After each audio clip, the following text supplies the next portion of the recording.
ఆ మధ్యన జనసేన ఆవిర్భావ సభ ఇప్పటంలో పెట్టారు.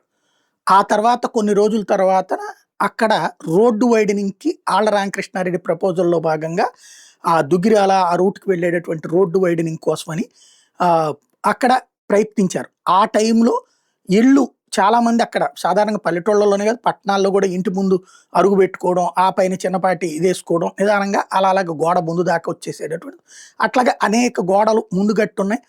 అలాంటి వాటిని కూల్చారు.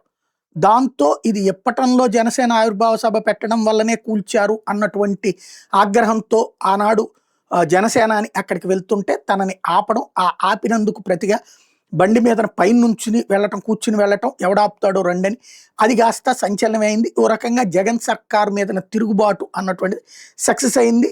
కాపు సామాజిక వర్గాన్ని తొక్కేస్తున్నారన్న ఫీలింగ్ క్రియేట్ కావడంలో సక్సెస్ అయింది.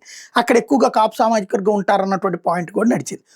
ఆ రోజున అక్కడ ఎవరైతే ఒక మహిళ వృద్ధురాలు "నువ్వు గెలుస్తావయ్యా రేపొద్దున మీ ప్రభుత్వం వచ్చాక కనబడు నాకు" అని చెప్పటం. అలాగే ఆ రోజున ఈ వైఖరిని ఖండించడం ఇదంతా జరిగింది.